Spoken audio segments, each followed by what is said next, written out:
ও সোনা, চলো না আমরা বাসর করি। হোয়াট? কি বলছো তুমি? বাসর করবে মানে? মানে বুঝতে পারো না? আমার বাসর করতে ইচ্ছে করছে।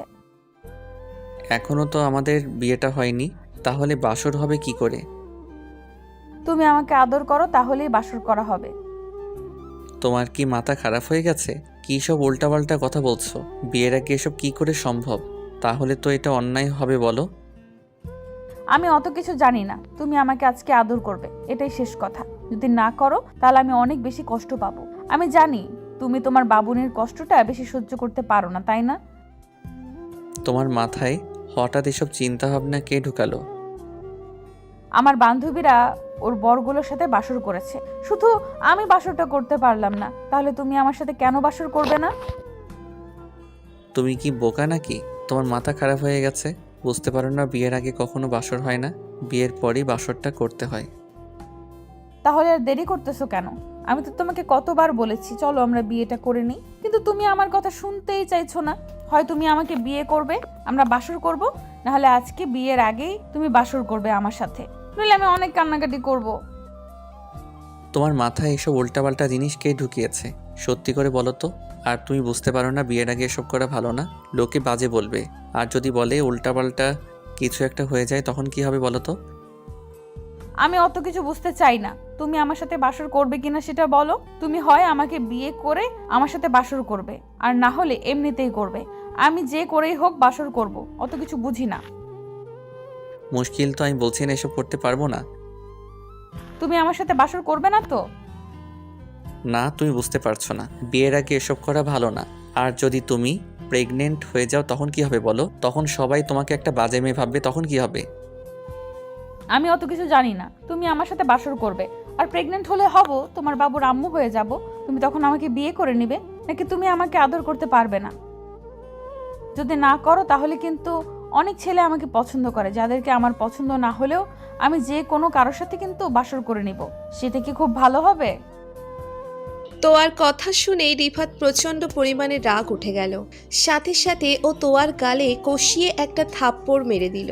তোয়া বাচ্চাদের মতো করে ভেবে করে কান্না করে দিল, আর রাগী কণ্ঠে বলতে লাগলো, তুই শুধু আমার ভুলেও যদি আর এসব কথা মুখ দিয়ে উচ্চারণ করিস না, তাহলে আগে তোকে শেষ করব, তারপর নিজেকে শেষ করে দেব। তোর সাহস কি করে হয় এসব চিন্তা ভাবনা মাথায় আনার? তুই আমাকে ছাড়া অন্য কাউকে ভালোবাসতে পারবি না।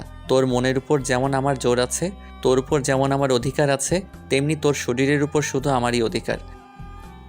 তাহলে তুমি সেই শরীরটাকে আদর করে দিতে পারছো না কেন? তুমি বুঝতে পারো না আমি তোমার আদর না পেয়ে দূরে থাকতে পারি না? আমার ভালোবাসা চাই, অনেক বেশি ভালোবাসা চাই। তুমি কেন আমাকে আদর করতে পারবে না? আমি তোমার ভালোবাসাটা নিজের মধ্যে নিতে চাই। তোকে কি করে বোঝাবো? তুই কেন বুঝতে পারছিস না? এসব করলে আমাদের বাসা থেকে কেউই মেনে নেবে না। নিবে, অবশ্যই নিবে। যখন আমি প্রেগনেন্ট হয়ে যাব, তোমার আব্বু আম্মুর কাছে গিয়ে বলবো তাদের নাতি নাতনি আমার পেটে, তখন তারা ঠিকই মেনে নেবে।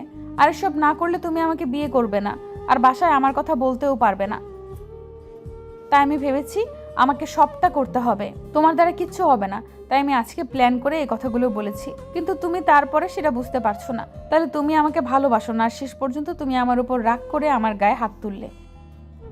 কিন্তু এই রাগটা দেখিয়ে আব্বু আম্মুর কাছে গিয়ে কখনো বলতে পারলে না যে তুমি আমাকে ভালোবাসো। রিফাত কোনো কথা বলছে না, মাথা নিচু করে আছে দেখে তোয়া এবার ওকে খুব শক্ত করে জড়িয়ে ধরল আর ফুপিয়ে কান্না করে উঠল। যে কান্নাটা ওর আগে থেকেই সহ্য করতে পারে না, তাই চুপ করে কেউ জড়িয়ে ধরে রাখলো। একটা সময় তোয়া বলতে লাগলো, বেবি, আমি থাকতে পারবো না তোমাকে ছাড়া। প্লিজ আমাকে দূরে সরিয়ে দিও না। একটাবার বুকের সাথে জড়িয়ে নাও, একটাবার আদর করে দেখো। আমি তখন তোমার আব্বু আম্মুকে ঠিক রাজি করিয়ে নিব।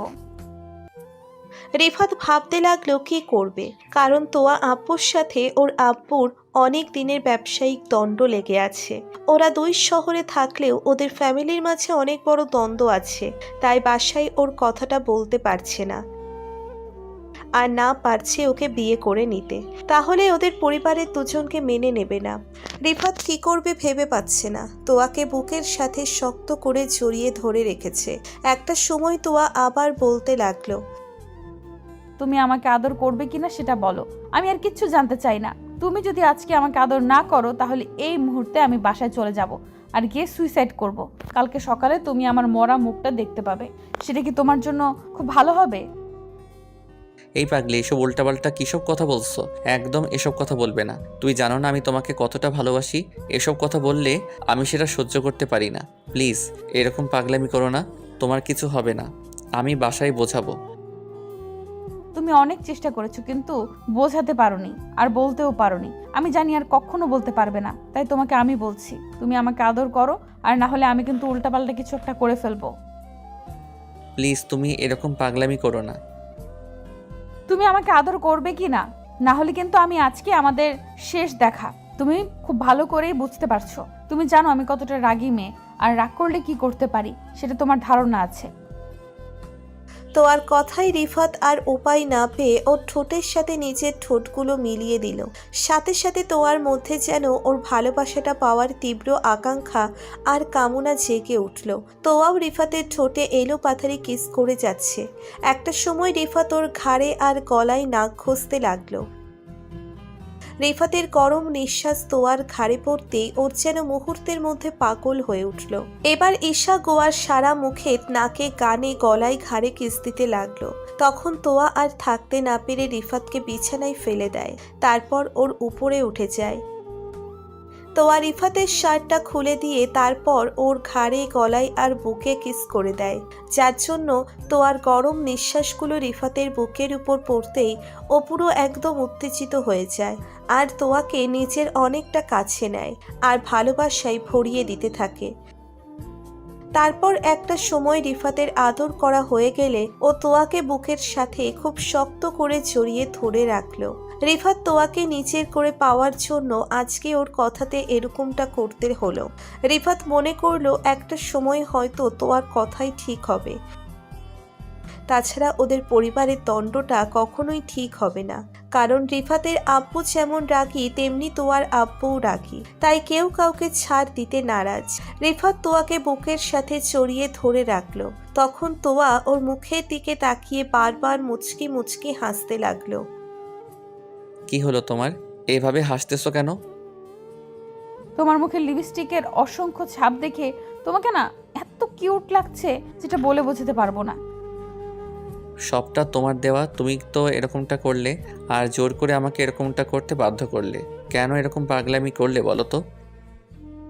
রিফাত, তুমি তো সবটাই জানো, এছাড়া আমার হাতে আর কোনো উপায় ছিল না। তোমাকে নিজের করে পাওয়ার জন্য এছাড়া আর কোনো উপায় আমি খুঁজে পাচ্ছিলাম না। আমি জানি এটা না করলে তোমাকে কখনোই নিজের করে পেতাম না, আর তোমাকে ভালোবেসে নিজের করে নেওয়ার জন্য আজকে আমি এমনটা করতেই হয়েছে। আমি অনেক দিন ধরে এই কথাটা তোমাকে বলবো ভাবছিলাম, কিন্তু সাহস করে উঠতে পারছিলাম না। তারপর আজকে সাহস করে বলেই দিলাম। আর দেখো, এরপর আমি তোমার বাসায় গিয়ে যদি বলি আমাদের মাঝে এসব হয়েছে, তখন হয়তো তোমার আব্বু আম্মু একটু রাগারাগি করবে, কিন্তু ঠিকই আমাদের মেনে নিবে। আর তুমি যদি বলো তুমি আমাকে ভালোবাসো, বিয়ে করতে চাও, তাহলে ওরা আমাদের ঠিকই মেনে নেবে। তখন আমার আব্বু আম্মুকেও রাজি করানো খুব সহজ হয়ে যাবে।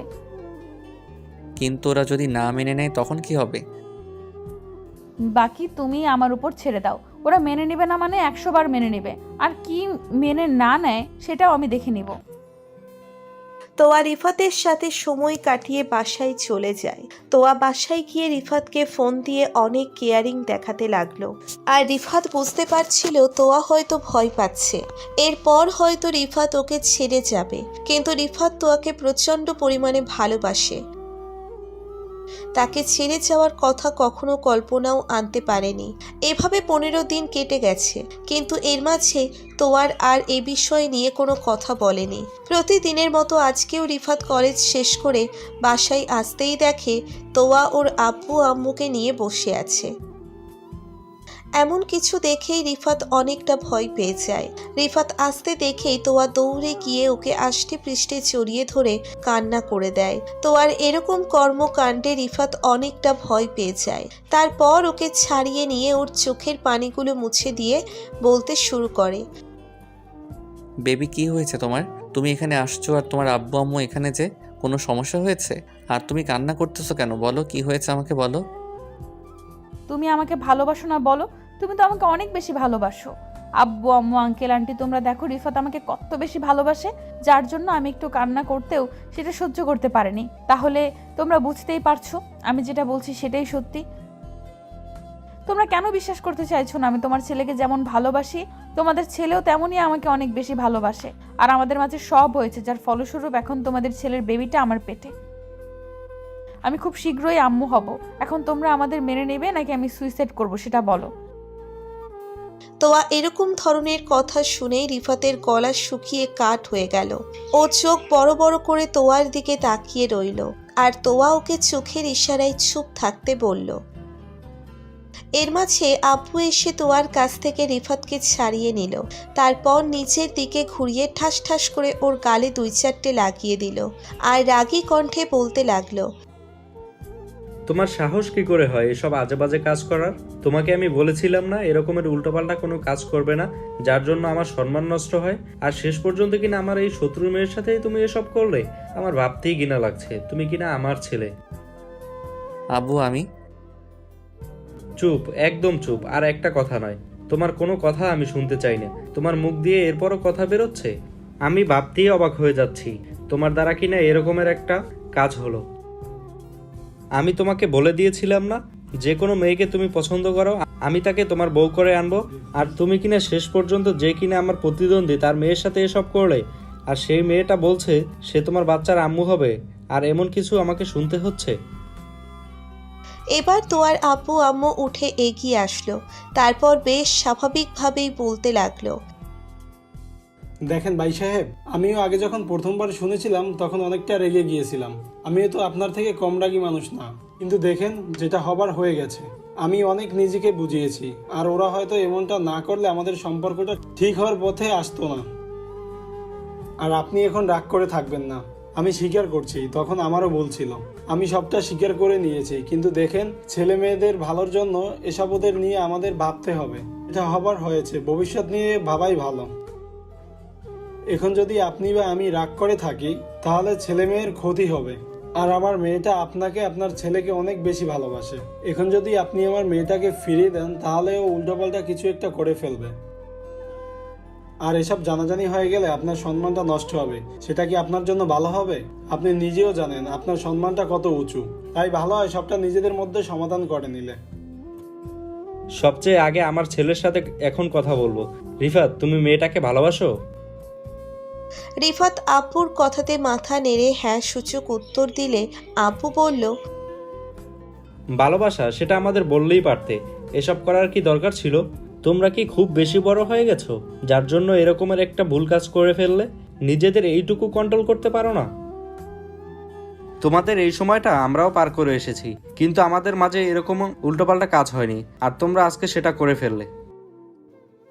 সরি আব্বু, আমরা তো তোমাদের দুজনকে এক করার জন্য এরকমটা করেছিলাম। জানতাম তোমরা সহজে এক হবে না, তাই আমরা প্ল্যান করে এরকমটা করেছি।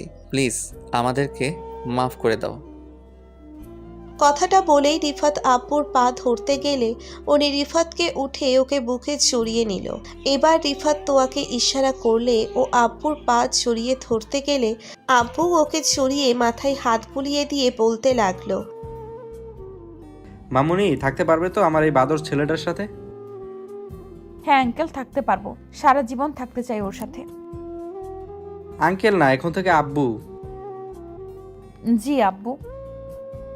আমাদের ভিডিওটি কেমন লেগেছে তা কমেন্ট করে জানাতে ভুলবেন না। আর ভিডিওটি যদি ভালো লেগে থাকে তাহলে একটি লাইক করুন, আর সাবস্ক্রাইব করে আমাদের পাশেই থাকুন। ধন্যবাদ সবাইকে আমাদের পাশে থাকার জন্য। আল্লাহ হাফেজ।